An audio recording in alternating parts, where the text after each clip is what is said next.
Olá, eu sou Kurt André Pereira Ama e fui convidado pelo Geotecnia Brasil, ao qual agradeço muito, para oferecer uma palestra no tema de pesquisa meu. E, inicialmente, na pessoa do Tiago, com o qual conversei, pensamos em oferecer algo sobre a interpretação de prova de carga de fundações diretas, que é no qual estou trabalhando recentemente, mas eu considerei que nós temos alguns conceitos para tratar um pouco antes disso, e para que a gente tivesse um bom proveito, então eu sugeri que a gente pudesse fracionar em mais de uma palestra. Portanto, nessa primeira palestra eu apresentarei a vocês o método conjugado, um método que foi proposto na minha tese, e espero que vocês gostem para que nós possamos desenvolver os outros temas. Eu sou doutor pela Escola Politécnica da USP em 2010, também mestre pela USP em 2000, todos os trabalhos orientados pelo professor Faisal Massad, que é o meu mentor e ao qual eu agradeço muito. Então, espero que vocês gostem do tema. Bom, então começando a nossa apresentação, eu sou o Kurt André Pereira Ama, doutor em Geotecnia pela USP em 2010, sou professor do Centro Universitário FEI, e a nossa apresentação então, a convite do Geotecnia Brasil, será Método Conjugado, uma proposta para interpretação de ensaios de prova de carga. Esse é um trabalho que eu venho desenvolvendo já há alguns anos, com orientação do professor Faisal Massad, e temos aí algumas novidades para apresentar, espero que vocês gostem. Inicialmente, para a gente ter uma noção do que nós vamos apresentar hoje, eu coloquei alguns tópicos, eu não vou falar sobre todos eles agora, mas, assim, basicamente, vou comentar um pouquinho sobre os métodos semi-empíricos, a origem da nossa pesquisa, os métodos de transferência de carga, que é um aprofundamento, então, de como nós analisamos, então, a curva carga-recalque, e o critério de ruptura pela rigidez, né? Que inicialmente ele não parecia uma aplicação muito direta, mas depois o desenvolvimento dele foi muito interessante e aí ele tomou um lugar central na nossa pesquisa. E finalmente, então, a apresentação do método conjugado, que envolve justamente o critério da rigidez e os métodos de transferência de carga. Com relação aos trabalhos que nós vamos desenvolver e citar aqui, eu vou deixar anotado para quem tiver o interesse, então, o site, né, que eu tenho, www.curtiama.com.br, onde lá no menu lá, Produção Científica, nós temos todo o nosso material, e aqui tem um QR Code para que vocês possam fazer o acesso mais rapidamente. Esses trabalhos também estão publicados ou estão à disposição lá na ResearchGate, né, no meu perfil lá, e vocês podem também fazer acesso. Então, quando aparecer um QR Code lá durante a apresentação, vocês podem... Iniciando o nosso trabalho, então, a apresentação da nossa linha de pesquisa inicial começou com métodos semi-empíricos, lá na dissertação de mestrado, em 2000, o nome dela, Análise Crítica de Métodos de Previsão de Capacidade de Carga de Ruptura aplicados à estaca raiz. Então, nosso QR Code aqui, que já transfere diretamente para o arquivo, lá no ResearchGate. Ela não está disponível lá na biblioteca da USP ainda, porque eles, na época da publicação, não tinham recurso ainda do arquivo digital, né? Mas, vamos lá. Trabalhando, então, nós temos nesse trabalho 28 provas de carga de diversos artigos, né, sobre estacas raiz que foram analisadas, então. E os métodos que foram utilizados para essa análise foram os métodos, então, de Decur-Quaresma, o método Occhi-Veloso, o Lidze, de Davi Cabral e o método da Brasfond. Os dois primeiros não são diretamente originais para a estaca raiz, né? O método de Lidze foi desenvolvido diretamente para ela, inclusive foi o criador da estaca raiz, né, o Lidze. E Davi Cabral e Brasfond já são específicos. Então nós usamos esse conjunto para explicar, né, e para tentar comparar um pouquinho o comportamento de cada um desses métodos em relação aos demais que são específicos para a estaca raiz. E dentro do método científico, então, como é que se elabora um trabalho de pesquisa desse, né? Eu vou discutir um pouquinho de como é que é o processo de pesquisa também, dado que boa parte do público, então, está no nível da pós-graduação. Então, o método científico seria fazer a análise, né, do método de cálculo versus, ou seja, comparando com os ensaios, né? E aqui, no caso, seria a comparação dos resultados de métodos semi-empíricos com os resultados de prova de carga. E aí, evidentemente, a prova de carga a gente remete ao conceito de ruptura. Temos, então, o nosso primeiro desafio, tá? E esse desafio qual é? É justamente definir a carga de ruptura. Bom, parece que é uma coisa relativamente simples, mas tem nuances aí que eu quero discutir com vocês. Então, vamos lá. Uma prova de carga, então, se faz aplicando carga, né, que é a entrada de energia do sistema, aqui representada pela letra Q, e a gente mede a resposta do sistema pelo recalque, né, aqui medido em milímetros e representado pela letra S. Vamos dar uma ampliada aqui para a gente poder ver um pouquinho melhor como é que isso acontece. Então, para uma prova de carga, comumente a gente estabelece estágios de carregamento e aplica a carga, e a cada estágio a gente aguarda, então, a acontecer o que a gente chama de estabilização dos recalques, né? Estabilizados os recalques, então a gente liga os pontos de estabilização e tem o que a gente chama de curva carga-recalque. Essa curva, então, quando ela apresenta uma ruptura nítida no que diz respeito à definição da NBR 6122, ela, então, pode ser representada aqui, essa ruptura nítida, como se fosse, né, um grande, a descrição da norma é que um grande recalque, ou seja, recalques de deslocamentos grandes, com um pequeno acréscimo de carga. No nosso caso aqui, da conformação desse gráfico, seria como se ela tivesse uma assíntota aqui vertical, e aí definindo, então, o que a gente chama de carga de ruptura propriamente dita. Acontece, né, todos sabem, então, que por uma série de eventos e de situações, nós não temos condição de chegar nessa carga de ruptura.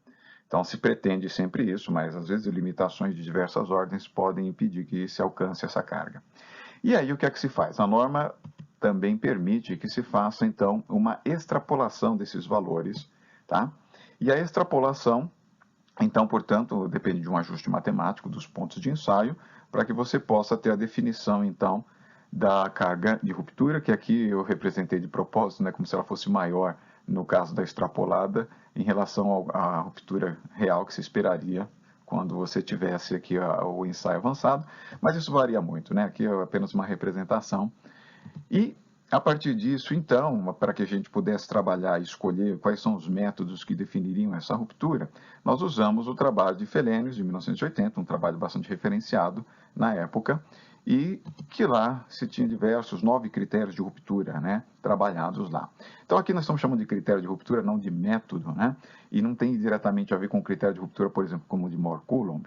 Aqui o que nós estamos dizendo é que são a forma de como se é estabelecida a ruptura a partir de cada um desses critérios, ou seja, dessas formas de ajuste matemático da curva.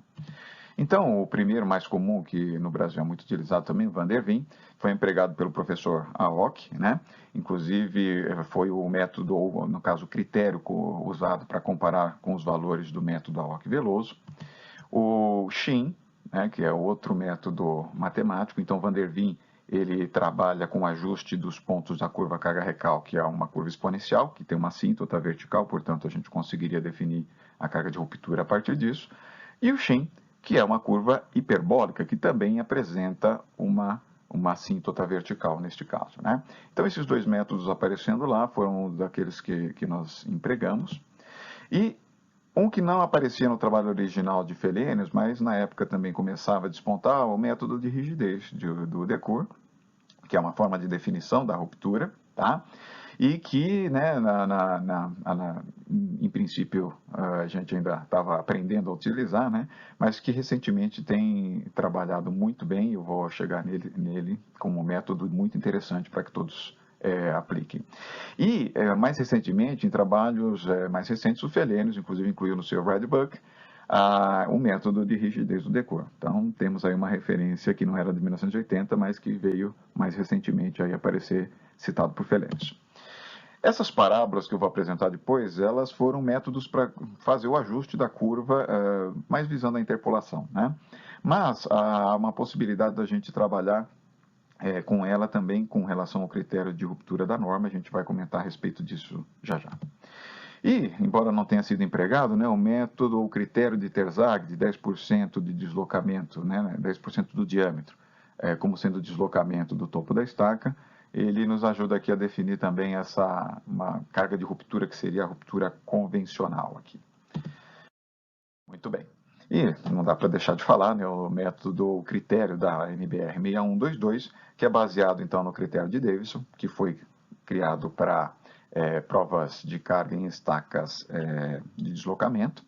E, basicamente, como é que ele se processa? Então, estabelece-se um deslocamento de ponta, né, um recalque de ponta, SP, e faz-se a partir dele, então, a análise dos recalques elásticos, que o próprio concreto, né, da estaca vai ter, representado aqui pelo inverso, né, por essa reta, que tem inclinação dada pelo inverso 1 sobre KR, que é a rigidez estrutural da estaca, módulo de elasticidade vezes a área da seção transversal dividido pelo comprimento da estaca.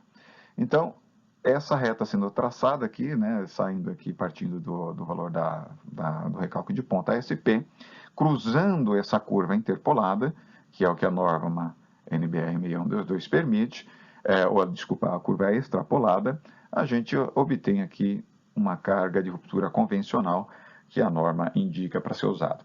De forma interessante, né, é que, em geral, a norma não indica os valores desses critérios, né, de Van der Wijn ou de Shin como a ruptura. E, via de regra, esse método, né, ou esse critério que a norma emprega, ele vai acabar resultando uma carga de ruptura convencional relativamente menor do que os de Van der Wijn e Shin quando a gente compara, né? Então, eles tendem a dar resultados um pouco maiores e esse critério da norma reduz um pouquinho o valor aí a ser adotado como ruptura, tá?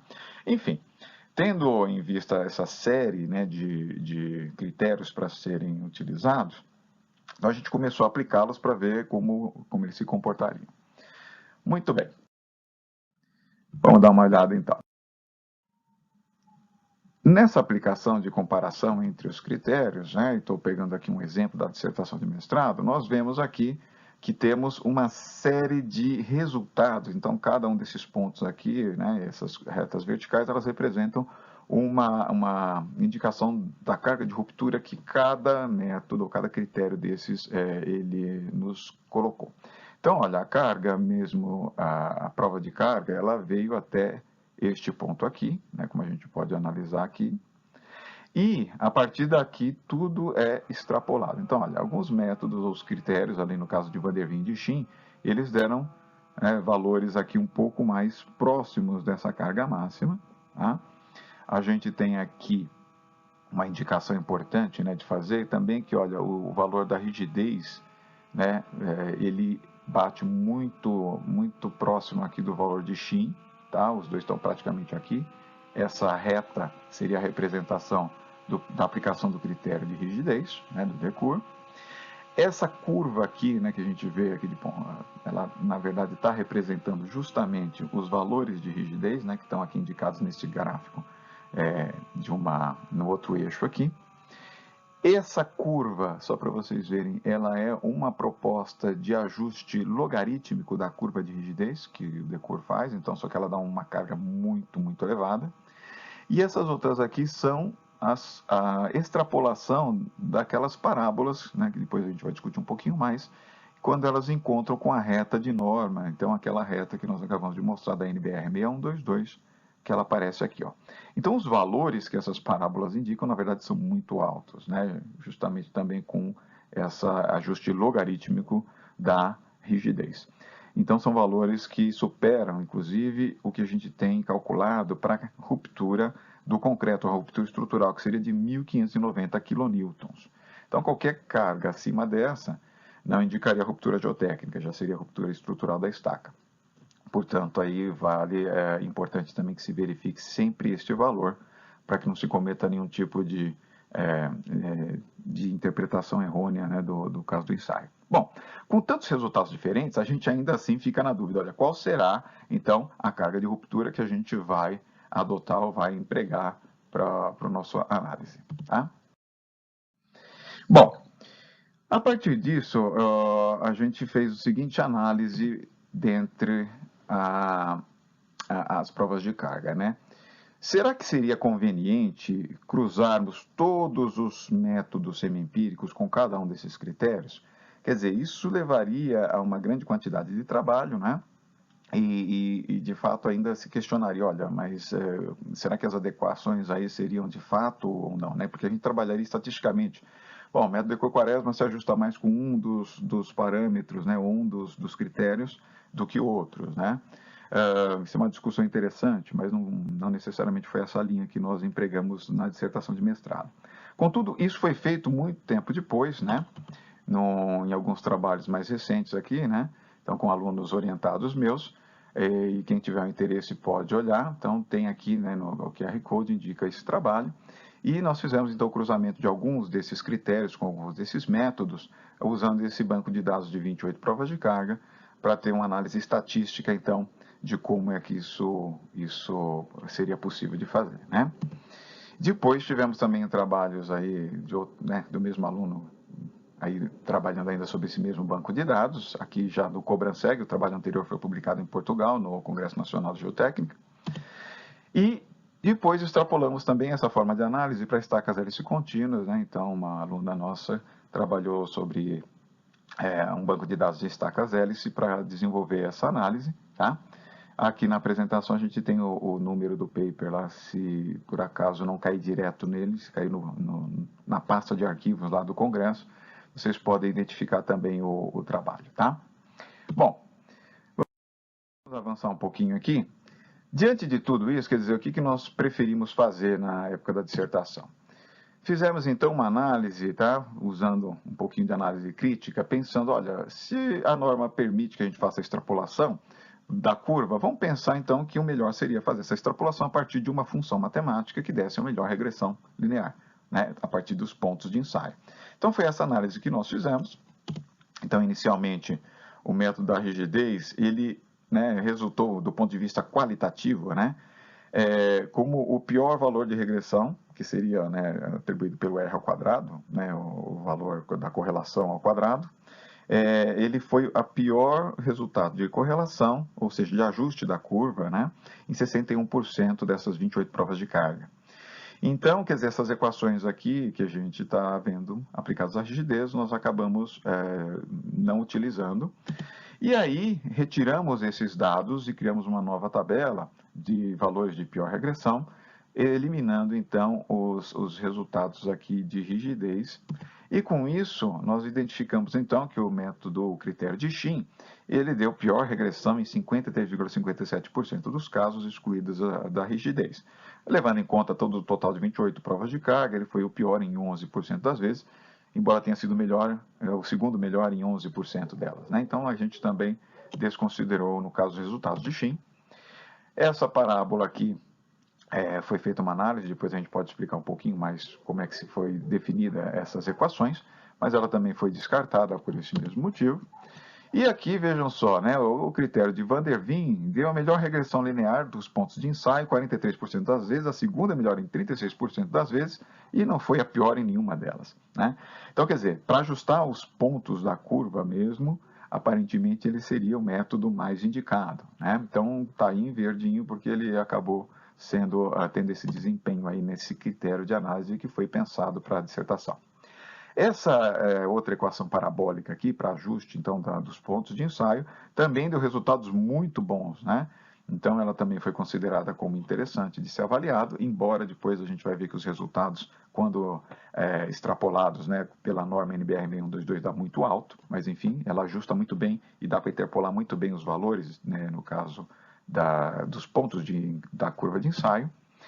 Uma razoável aqui seria essa outra parábola, veja qual é a diferença entre elas, né? São parábolas completas aqui, né? Trinômio do segundo grau, aqui em P ao quadrado, e nessa parábola aqui do tipo 4, com um recalque ao quadrado. Então, duas formas de analisar razoáveis aí para interpolação dos pontos de ensaio.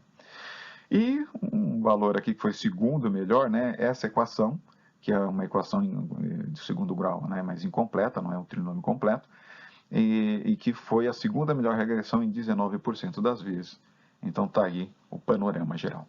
Mas embora o Van der Veen tenha dado o melhor resultado, né, ainda assim me pareceu um pouco difícil de simplesmente assumir isso de uma maneira direta, porque nós estamos tratando apenas da carga de ruptura, né?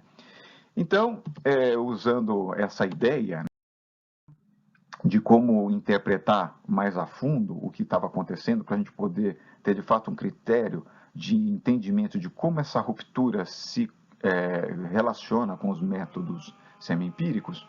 Então, usando o conceito de análise crítica, a gente foi pesquisar o que é esse método, o que são os métodos semi-empíricos a fundo. Vou falar um pouquinho do que é esse termo análise crítica. Análise crítica foi um termo cunhado pelo professor Faisal Massad diante da minha forma de propor a análise dos métodos semi-empíricos. Na verdade, o que eu estou fazendo aqui? Eu estou abrindo a caixinha preta, né? Eu não quero pegar simplesmente o resultado de ruptura deles, né? Mas quero entender o que é que tem lá dentro, como é que as engrenagens se relacionam, para poder interpretar melhor o que é que eu estou fazendo de fato. Então, vamos fazer uma comparação entre os métodos nessa forma de análise. Bom, a gente já sabe que os métodos, então, eles praticamente trabalham com o conceito, né, da carga estática, ou seja, como é que eu equilibro essa carga estática que eu aplico no topo da estaca. Então, tem a parcela de atrito lateral, a tensão de atrito vezes a área correspondente de atrito lateral, e a parcela de ponta, a tensão de ponta e a área de ponta aqui, né? Essas duas parcelas, em cada um desses critérios, ou desses métodos, no caso, eles são, então, variados, ou seja, têm formas diversas e levam fatores diversos também em consideração. Só pegando aqui rapidamente alguns exemplos, o método de Lise, por exemplo, ele tem um fator que leva em conta o SPT e tem um fator que leva em conta o diâmetro. Aqui, o de Davi Cabral, a gente tem, né, além dos coeficientes beta 0 e beta 1, que o beta 0, no caso, leva em conta a pressão de ar comprimido que eu injeto para fazer a extração dos tubos da estaca, raiz, e também o seu diâmetro, né? Então, olha lá, cada um dos critérios aqui, ele tem formas diferenciadas de aplicar. Outro exemplo importante aqui, o da Brasfond, ele usa a média do SPT ao longo do fuste. Outros métodos, como o Alck Veloso, pega a média de cada camada, né, e faz então, o cálculo da integração de todas as camadas. Enfim, são formas diversas de enxergar o mesmo problema. E como é que eu posso comparar algo tão diverso assim? Então, nós adotamos a ideia de fazer o que eu chamei lá no caso de generalização dos métodos.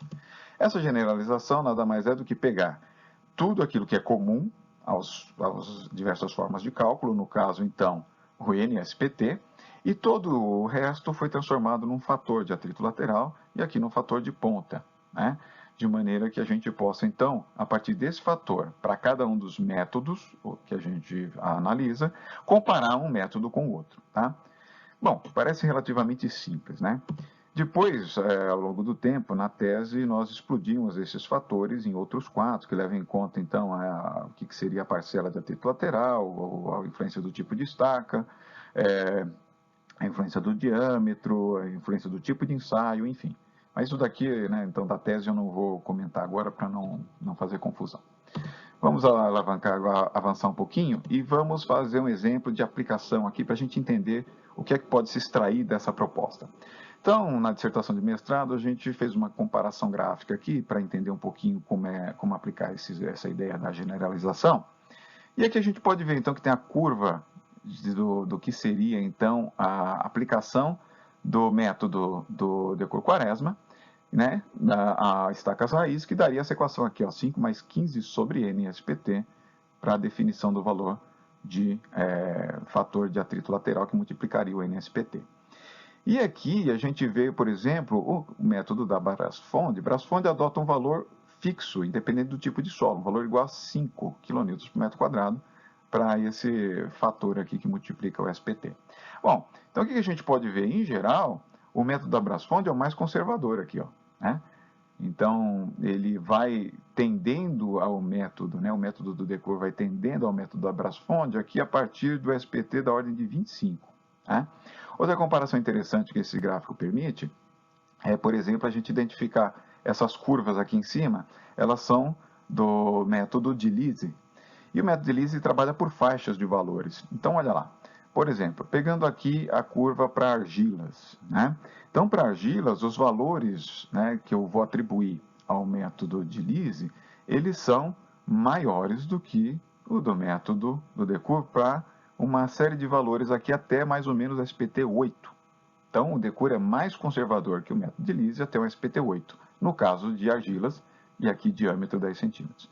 Se a gente vai para outro, né, pega aqui o diâmetro de 41 centímetros, por exemplo, olha, a gente já vê que o método, né, de Lise, ele já fica mais conservador que o método do Decor, nesse intervalinho aqui. Tá? Então, isso aqui é como exemplo, né, de como eu posso enxergar o que cada método desse vai oferecer de resultado, se mais conservador ou menos, antes sequer de aplicar. Por quê? Porque nós temos um solo, que já está dado, definido, e quando eu enxergo um gráfico desse, a partir do valor de SPT que eu identifico na sondagem do solo, eu consigo aqui verificar qual é a tendência de cada um desses métodos, né, antes mesmo de aplicá-los. Então, está aí um dos benefícios de se fazer esse tipo de análise. Bom, essa forma de análise também pode ser vista nesse trabalho, né, AMA em Massad 2000, tá aí para vocês ligarem, né, ou quiserem fazer acesso ao trabalho. E depois nós avançamos algumas ideias também lá em 2002, tá? E lá nós aplicamos para estacas hélice contínua esse mesmo tipo de conceito. Então, para sair um pouquinho só da estaca raiz. Daqui a gente usou uma comparação com o método de Alonso para estacas hélice e substituindo lá os valores de N equivalente, né, porque o Alonso trabalha com o torque, né? E aí os valores de N equivalente propostos por Decour para analisar e comparar com o torque, a gente tem que as duas equações aqui de Decour, né, no caso para estaca hélice contínua, são muito próximas com a de Alonso, né? Fazendo essa substituição pelo N equivalente a partir dos valores sugeridos por Decour aqui para a região de São Paulo. Nessa mesma linha, a gente pega aqui, ó, método Cares-Rocha, no caso foi analisado nesse trabalho, dá um valor constante de 4,9, tá, o fator dele, e, portanto, a gente percebe que ele vai ser coincidente com o que se propõe em Decour e em Alonso, praticamente aqui perto do SPT 7, tá? Abaixo desse valor, eu tenho que ele é mais conservador que o Decour, e acima desse valor de SPT, então o Decour passa a ser mais conservador que o Cares-Rocha. E assim vai, né? Esses dois valores aqui são do método de Antunes Cabral, para estacas hélice contínua. A faixa de valores que ele adota máximo e mínimo. Então está aqui, ó. Eles vão coincidir aproximadamente com o método de Decour e de Alonso, na faixa de SPT 10, aproximadamente até 17 aqui, tá?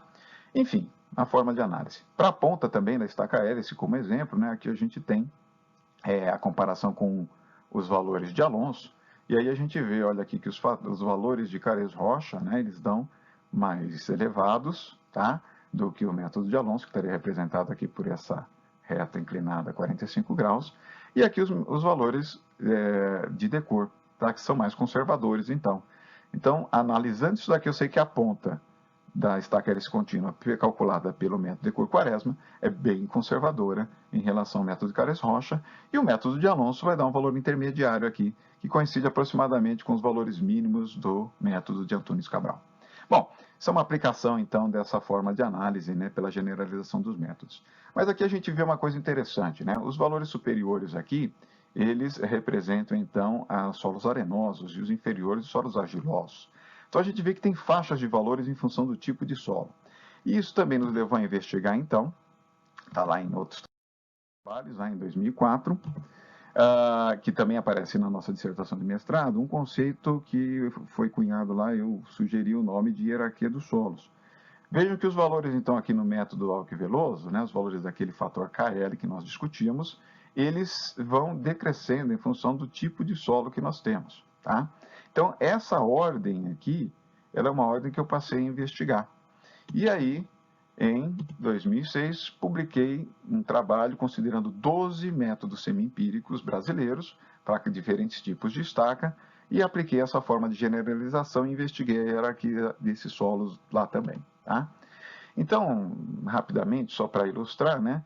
Aqui nós temos os valores para cada tipo de estaca que cada método assume, mas o que me interessa não são necessariamente os valores, mas sim a ordem com que esses solos aparecem. E olha aqui então, né, quando a gente está falando da ponta aqui, em alguns casos, no caso do silt aqui, ele faz uma modificação de posição em alguns dos métodos, a mesma maneira o silt arenoso, tá? Então, mas em geral, a ordem, essa hierarquia, essa sequência de como o solo se apresenta em termos de valores, ela se mantém. Então, isso foi um ponto que a gente investigou. E para o atrito lateral também, né? Daria para a gente discutir um pouquinho. Então, tá aí, em 2006, esse trabalho investigou um pouco isso. Tá aí. A partir da abertura que a gente teve, né? Dentro desses métodos métodos semi-empíricos, investigando dessa forma de análise crítica, veja que nós temos, então, uma aplicação que nos remete a investigar também mais o que acontece, né, ou abrir, vamos pensar assim, o que seriam os métodos e critérios de ruptura. Tá?